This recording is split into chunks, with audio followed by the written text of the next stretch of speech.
Saint-Maxime du Mont-Louis, vous écoutez Télé-Soleil.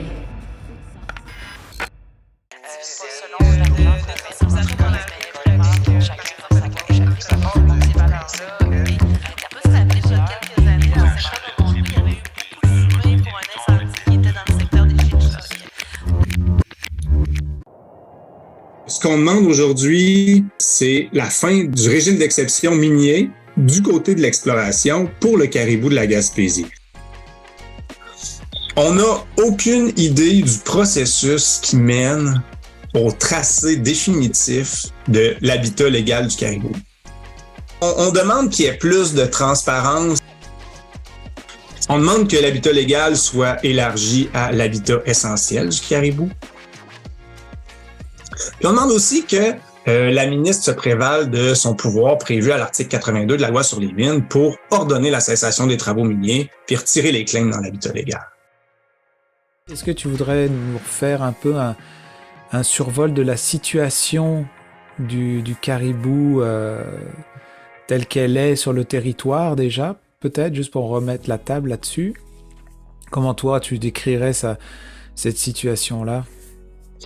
C'est une situation qui est très préoccupante, la situation du caribou de la Gaspésie en ce moment. Les derniers décomptes, c'est très préoccupant, stable, mais ça reste problématique. Donc, on a un dernier inventaire qui nous donne un décompte d'environ entre 35 et 40 bêtes là, qui restent dans le parc de la Gaspésie. Et cette population-là est scindée en 2 ou 3 sous-populations qui n'ont plus de contact entre elles vraiment, donc il n'y a plus de brassage génétique, entre autres en raison de la 299 qui traverse leur territoire.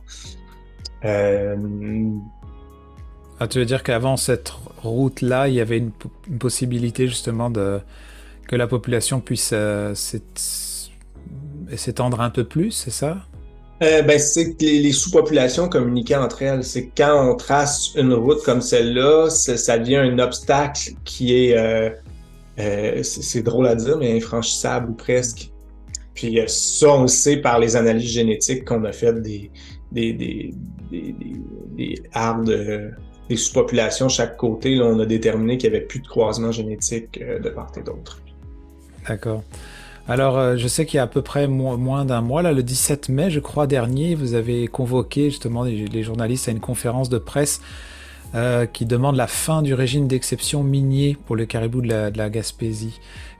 Déjà, est-ce que tu voudrais nous décrire le terme d'une exception minier, d'un régime d'exception minier? Ce qui se passe, c'est que il y a un règlement qui est le règlement sur les habitats fauniques qui prévoit qu'on n'a pas le droit de faire de travaux d'exploration minière, certains travaux, pas tous, mais certains travaux d'exploration minière, dans l'habitat d'une espèce menacée ou vulnérable, dans le langage de la loi québécoise. Et depuis 2001, on n'a pas le droit, sauf dans l'habitat du caribou de la Gaspésie. Fait que c'est quand même curieux qu'en 93, on ait mis en place une norme pour protéger toutes les espèces menacées ou vulnérables au Québec, puis qu'en 2001, on a mis une exception à cette norme-là, puis c'est seulement pour le caribou de la Gaspésie. Et pourquoi, on va se demander pourquoi on a mis en place cette exception-là, on dirait que c'est pour forer, faire des forages dans son habitat, puisque dès 2002, là, il y a des forages en périphérie du parc de la Gaspésie, mais dans l'habitat légal du caribou de la Gaspésie. C'est comme on a adapté la loi parce que du monde savait bien qu'il y avait un potentiel minier à ces endroits-là. Ça pourrait pas nécessairement qu'il y avait un potentiel minier, mais il y avait quelqu'un qui avait envie de vérifier s'il y avait un potentiel minier. D'accord. Et cette personne-là, c'est André Proulx. C'est l'ancien PDG de Petrolia. qui était à ce moment-là président d'une autre compagnie qui s'appelait Ressources Appalaches. Et puis c'est Ressources Appalaches qui a fait près d'une trentaine de forages dans l'habitat du caribou entre 2001 et aujourd'hui, là. D'accord, donc ça veut dire que c'est pas nouveau. Mais dans le sens où si ça se fait déjà depuis autant d'années, là on parle de près de 20 ans, est-ce que ils ont trouvé qu'il y avait un potentiel minier? Mais est-ce qu'on le sait, ça, ou pas vraiment? C'est On pas n'a des- pas de nouvelles de ce côté-là. Quand on trouve un potentiel minier puis qu'on va aller vers une exploitation minière, ben normalement, il y a un processus d'évaluation environnementale pour la mine. Ben, puis là, ben, Ça n'a pas pris on n'a cette pas, direction. on n'a pas de nouvelles de ce côté-là. Euh, donc, on peut pas être certain, par contre, qu'il n'y a pas de potentiel parce que un coup qu'on constate qu'il y a un potentiel minier, mais le potentiel minier, lui, est relatif à la valeur des métaux. Fait que, est-ce que les métaux ont assez monté pour que tout d'un coup, ce gisement-là devienne intéressant s'il y en a un? On ne sait pas. Fait que, il y a plein d'impondérables dans le régime minier qui font en sorte qu'on ne peut pas savoir si on trouvé quelque chose. Quoi. Alors Mais le fait, à première vue, les documents, les analyses géologiques qu'on a consultées ne nous parlent pas d'un haut potentiel minier pour ce secteur-là. mais du coup le fait qu'ils puissent eux aller faire de l'exploration de même minier, quel impact ça a? Ben, j'imagine que c'est une certaine logique, ça a un impact sur le caribou, mais j'imagine que ça ne doit pas aider encore au fait que ça le rend encore plus, ça rend encore plus fragile Son habitat. son survie et son habitat et sa survie. Ben tout à fait. L'enjeu avec les travaux d'exploration minière, c'est que c'est des travaux qui sont bruyants, c'est des gros travaux industriels. À la base, ça éloigne le caribou. Puis on sait là, que les travaux, le secteur où ça a eu lieu, c'est dans le secteur Blanche-la-Montagne. C'est un secteur qui est fréquenté par les caribous. Il y a même une aire de mise bas qui est dans le secteur. Donc, aussitôt qu'on a une perturbation de ce type-là, les caribous vont s'éloigner, c'est de la perte d'habitat net. Ensuite de ça, ben, pour forer, il faut créer des chemins d'accès. Il y a des manières, il y a des gens de l'industrie qui vont vous dire oui, mais on peut y aller en hélicoptère pour vraiment juste avoir une empreinte sur le site de forage. Ben peut-être, mais on n'a pas eu d'écho de compagnies qui venaient forer en hélicoptère. Et normalement, ce qu'ils font, c'est qu'ils se créent un chemin d'accès et c'est de cette manière-là qu'ils installent leur machinerie pour aller faire leur forage. Puis un chemin d'accès, c'est une voie préférentielle pour les prédateurs. C'est toujours ça. Dans le jargon, on les appelle les perturbations linéaires. Que ce soit une ligne de transport électrique, un chemin, un pipeline. Quand on trace une ligne dans le bois, ben c'est une voie d'accès pour les prédateurs. Puis là, on a des forages qui sont à la limite là, du parc de la Gaspésie. On est vraiment collé sur la bordure du parc de la Gaspésie. Donc, on amène les coyotes, on amène les ours jusque dans son habitat légal. Okay. Ouais. Puis là, j'ai vu qu'il y a une coalition de groupes environnementaux là, qui se sont formés là, pour demander la fin de ce régime d'exception minier qui se fait dans le secteur. Est-ce que tu veux nous parler un petit peu de ça? Est-ce que c'est qui prend le lead de tout ça? Et ça, c'est pour mener à quoi? Je sais que cette conférence de presse a déjà eu lieu, mais c'est pour apporter cette information, j'imagine, à un niveau plus gouvernemental, décisionnel, pour qu'on puisse mettre une fin à cette loi? Mais effectivement, la coalition, c'est une coalition qui se regroupait autour de cette demande-là. Ce sont des groupes qui sont préoccupés par la situation du caribou, qui se consultent, qui se parlent sur plein d'aspects de sa protection. Et là, en particulier, ben, ces groupes-là demandaient de concert la fin de ce régime d'exception-là. Et on a effectivement fait la demande au gouvernement.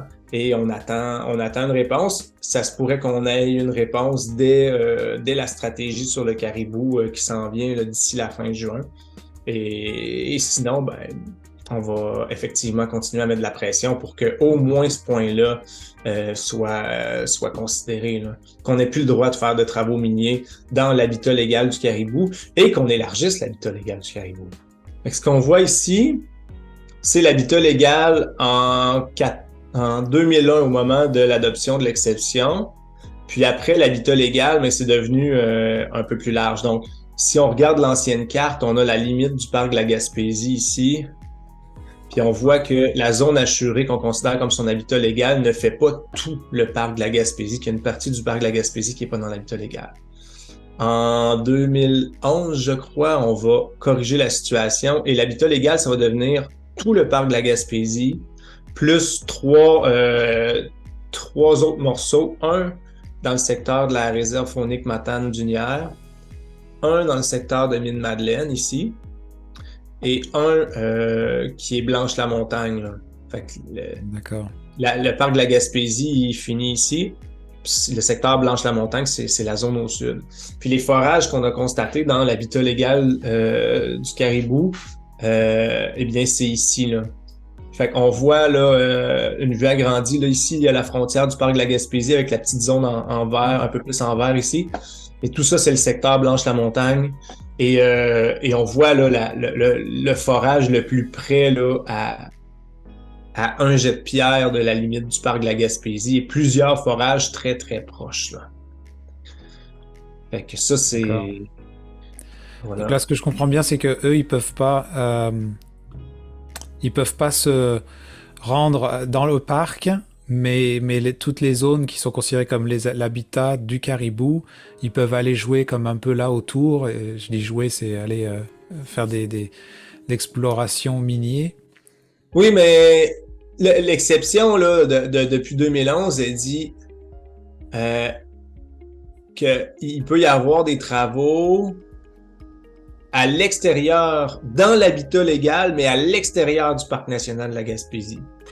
C'est une exception qui a été faite exclusivement pour ouvrir cette zone-là là, au forage minier.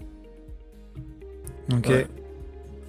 Alors là, avec le temps qui s'est passé, et puis que vous avez déjà pris je veux dire que eux sont sur le territoire, puis qu'on voit bien qu'il n'y a pas d'exploitation qui est, malgré le fait qu'ils fassent d'exploration, est-ce que ça peut prouver ou démontrer que s'il n'y a rien qui pop, ça sert à rien de rester là ou de continuer à faire ça, ou comment ça fonctionne?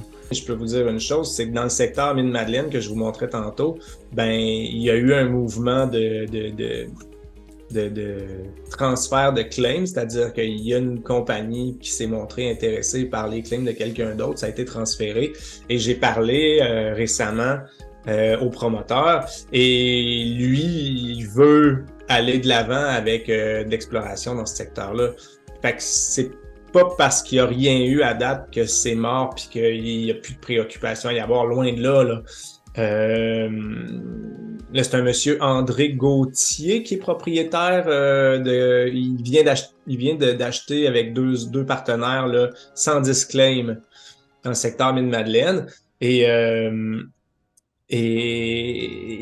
il compte mener une campagne d'exploration en bonne et due forme dans ce secteur-là, même si c'est pas nécessairement dans l'habitat légal du caribou, mais c'est clairement dans ce qui serait nécessaire à sa survie. Parce que, je vous ai montré l'habitat légal, c'est quand même restreint. Si on coupe tout autour de ça, c'est certain que le caribou survivra pas, là.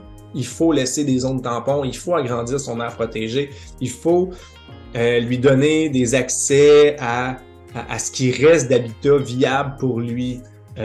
Dans le pourtour du parc de la Gaspésie. Puis pour ça, ça va prendre un agrandissement de son aire protégée.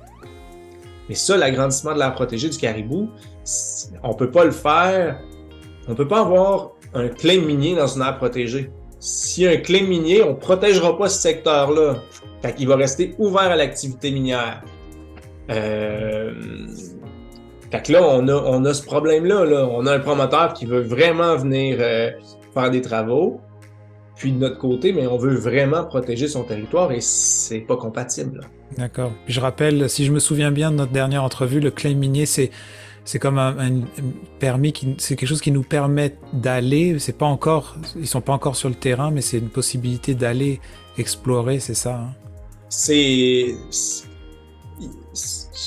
une entreprise qui quand on prend un claim minier sur le territoire, ben on se réserve le droit d'aller fouiller ce qu'il y a dans le sous-sol. D'accord. Puis on a l'exclusivité d'aller fouiller ce qu'il y a dans le sous-sol. Dans une zone bien précise, c'est pour ça que vous savez où se situent exactement les... Ok. Ouais. D'accord. Et pour terminer, alors justement, pour donner suite à cette convocation, et tu disais que l'idée c'est donc de faire passer le message, et puis est-ce que vous vous mettez en lien directement avec ces personnes que tu nommes, ou bien il faut passer par des instances gouvernementales pour changer la loi, ou bien il faut informer tout le monde pour que justement ça puisse bouger d'une certaine façon? Comment ça va aboutir à quoi, et comment ça se passe? Ben, déjà, il faut que les gens soient informés que l'industrie minière a un traitement de faveur par rapport au caribou de la Gaspésie, puis que il n'y a pas de motif qui justifie que l'industrie minière ait encore priorité sur cet usage-là du territoire. Une fois les gens informés, ben ils peuvent parler avec leurs députés, Catherine Blouin, Stéphane Sainte-Croix, Pascal Bérubé, puis pour leur faire valoir qu'il doit y avoir une action qui soit prise là-dessus à court terme. Puis Maïté Blanchette-Vézina, qui est députée de Rimouski, qui est ministre responsable de la Gaspésie, qui est aussi ministre responsable des ressources naturelles et de la faune, donc de l'industrie minière, ben il faut qu'il y ait une pression là aussi pour que le régime législatif soit modifié dans les plus brefs délais. Il faut aussi agrandir l'habitat légal du caribou à ce qui est essentiel à sa survie. Puis ça, ben, c'est du côté du ministère de l'Environnement que ça se passe. Et on demande aussi de la transparence par rapport au mécanisme de définition de l'habitat légal, parce qu'on n'en a pas beaucoup parlé, mais l'habitat légal du caribou, le contour, c'est très obscur. Le processus qui amène à dire, ben, ça va être ce contour-là et pas ce contour-là. Et on veut qu'il y ait de la transparence de ce côté-là. Puis sinon, ben, on peut revenir à Maïté Blanchette-Vézina, la ministre responsable Gaspésie, ressources naturelles, forêt. Elle pourrait se prévaloir de l'article 82 de la loi sur les mines pour ordonner la cessation de tous travaux miniers dans l'habitat légal du caribou et lui donner une chance de survivre. Ben, merci beaucoup Pascal pour ton temps et de nous expliquer en détail cette situation. Merci Marc, c'est toujours un plaisir.